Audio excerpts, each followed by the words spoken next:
અને જય સિયારામ। આજે ગુરુ પૂર્ણિમા એટલે વ્યાસ પૂજન, લઘુતામાંથી ગુરુ તરફ લઈ જાય તે ગુરુ।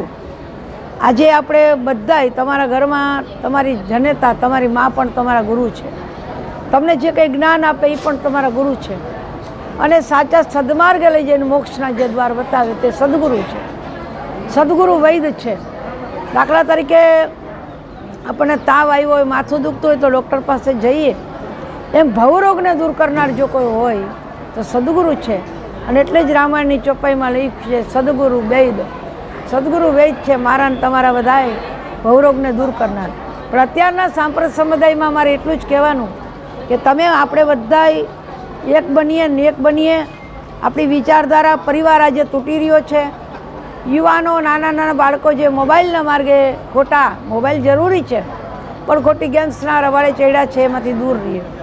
તમારા ઘરને એક બનાવો। પરિવારમાં કદાચ કોઈ વ્યક્તિના સ્વભાવ, નેચર અલગ હોય પણ મારા બાપ બધા એક બનો। બીજું, અમારા સાધુ સમાજમાં પણ આજે જે જુદા જુદા જે ભાગલા પડી ગયા છે, પણ પહેલાં તો અમારે ગુરુએ પણ એક થવું પડશે। પહેલાં સાંપ્રદાયિક ભેદભાવ મટાડવા પડશે, અને જ્યારે આપણે બધા એક થઈશું ત્યારે આપણે સમજી લેવાનું કે આપણા ભારતની તાકાત કંઈક ઓર હશે। ફરી વખત બધાને, સંસારના સમગ્ર ગુરુઓને મારી વંદના કરી જય શ્યામ।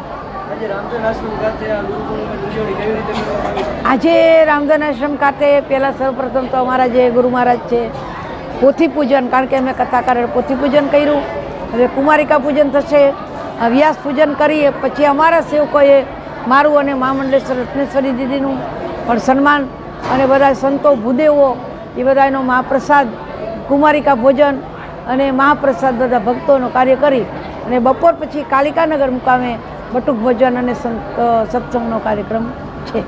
જય શ્રી રામ।